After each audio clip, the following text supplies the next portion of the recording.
Good morning. Happy Tuesday. I am going to be using this paper pad here by DCWV, the Violet Leaf. I'm going to use this paper to create my paper beads, and I'm going to also use it to create the box that I'm going to house my paper beads that I created. This video and project are for the Cutting Cafe. This week's project, we are playing with paper beads. And so right now I'm just going through the paper pad and I'm pulling out some of the colors that I'd like to use. I already know who this bead charm project is going to be for, and her favorite color is purple.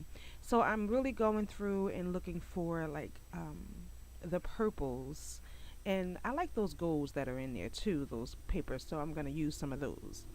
These are just some solid color regular, I think these are made by Recollections, so I'm going to use those to do some of the beads as well. And then here's just some of the supplies. So this is how I store all of my beads and my charms. And so I'm just going through them and I'm going to select which ones I want to use. I think maybe those right there in the end.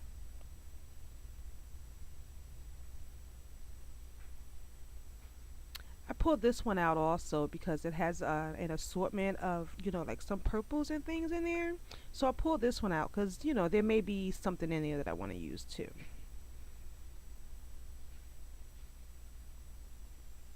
And here is my container of all of my chains. Can't really see it too well on the screen. I didn't realize I was off screen, but I'm going to choose one of these types of chains to create my necklace with. Here are some O-rings that I'll use to attach my clasps.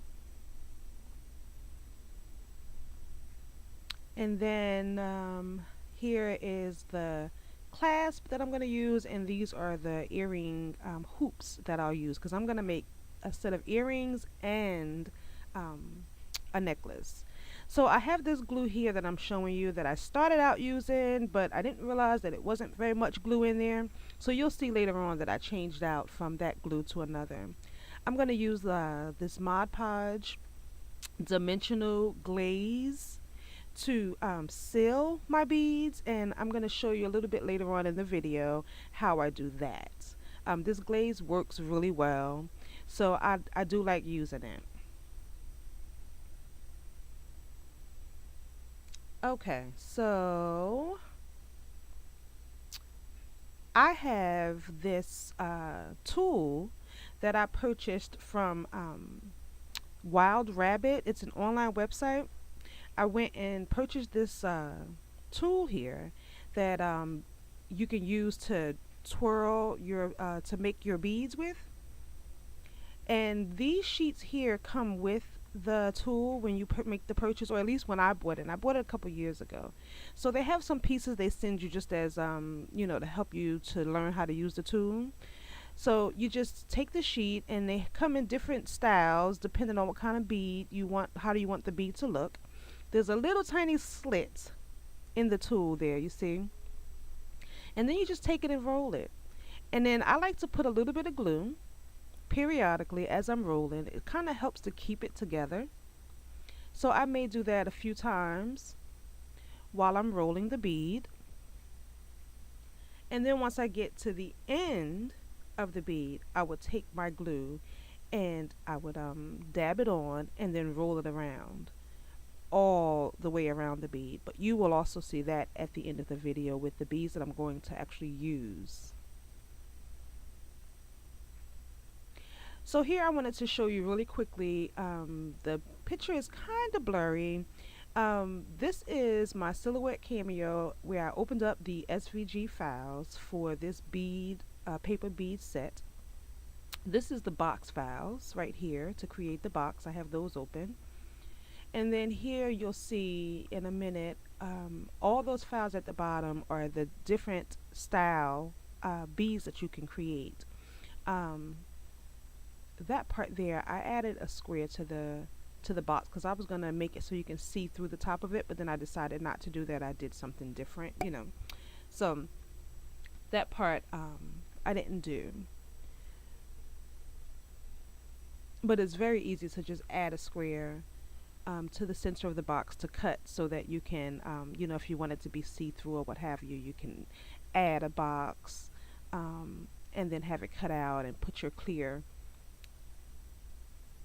paper there or whatever. So here are the pieces, and they come 4 on a sheet. What I did was I duplicated it and then ungrouped them to fit as many as I could on a page so I can, use the most of my space on my 12 by 12 sheet of paper. And so that's how I cut them. And then here are the smaller styles. These you can use to do like your earrings because the beads will be smaller. So you can use these for like earrings or smaller areas on your necklaces. And then this is what I'm showing you. It just came, this is the one file, so then I would ungroup it, duplicate it, and then add a bunch onto the paper like this here. This way I get the most cuts out of my piece of paper, so it just works out really well.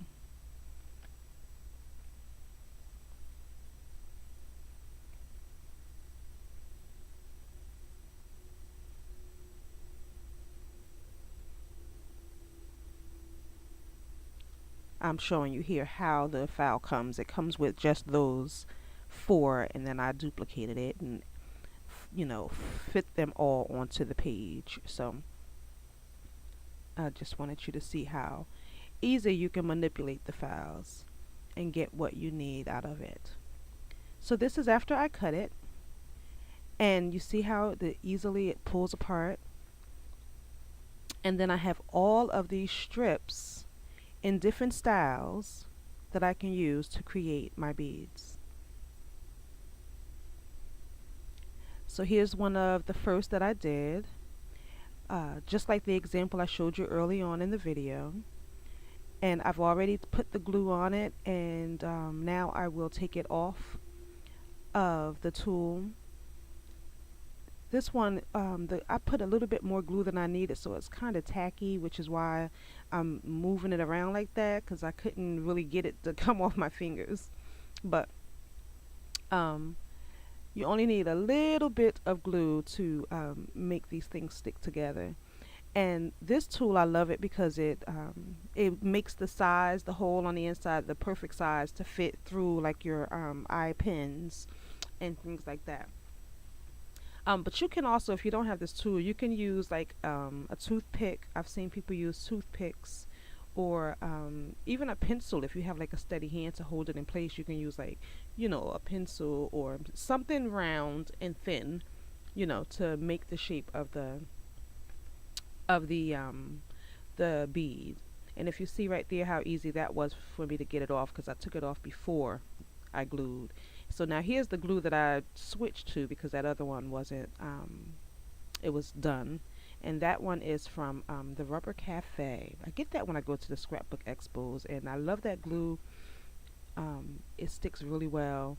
It does get really tacky if you overdo it, but So here I am just putting together the beads that I am going to use to create my necklace and charm. This is super easy. See that? That's very pretty. And I like that purple with that little shimmer of gold coming through it. Here's some other ones that I did, some other styles. Initially I was going to use these to do the earrings, but I decided not to. That one is made using this cut, the flag, so they're bigger. And then I have this one here. This is used, this is made using the wavy one, so I did that. Alright, so now here I am showing you how I'm adding this dimensional glaze. I stick them on toothpicks. If you can see up there in the left hand corner, top left hand corner, where I've already glazed a couple and I have them laying there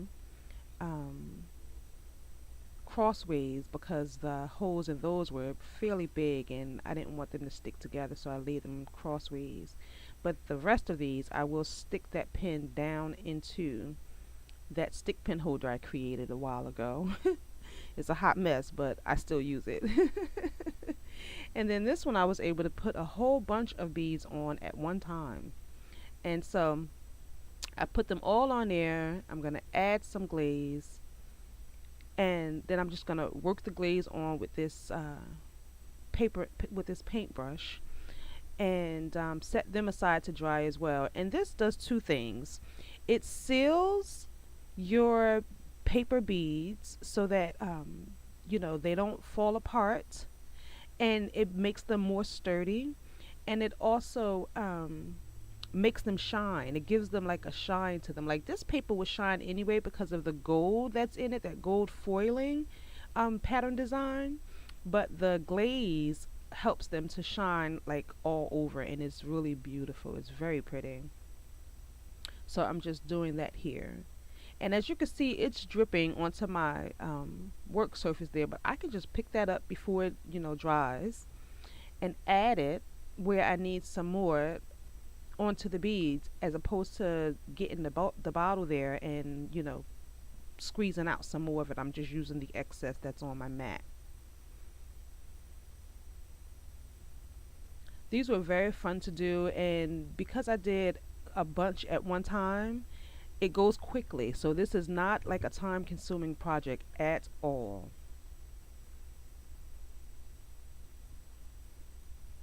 Alright, so here is my finished product. I did the box and decorated it. Came out really pretty. I used some lace trim here, all the way around the box, and then I added this pearl teardrop trim, which I love so much. This is the cream colored. That is just that purple cardstock that I showed you in the beginning. Super simple and easy. And then this is a sheet out of that paper pad that I used, that I cut down the size just to fit in there. And then there's one sheet in there with a bunch of different sentiments. I cut that one out and layered it on top. Took some of my flowers and some more of that pearl in the front there. These are some Nouveau drops that I have just scattered around on the top of the box. That striped paper I put all the way around the edges, on the top of the box, and on the inside sides of the box. The other thing that I did was I did not make it so that you can pull the top off. I slit the sides of the top, and then I adhered the back to the bottom of the box. This way you can just open it up and it sits up like that, and it doesn't detach, so you can open it up and then close it up. I just thought that would be a cute little different effect to the box itself, so I did that. Yeah, I put some foam inside, some felt. I'm going to attach those with some pins so that they don't move around in the box. And then this gift is ready for giving. Thank you so much for stopping by today. I will see you again in the next video. Go check out the Cutting Cafe for more project inspiration.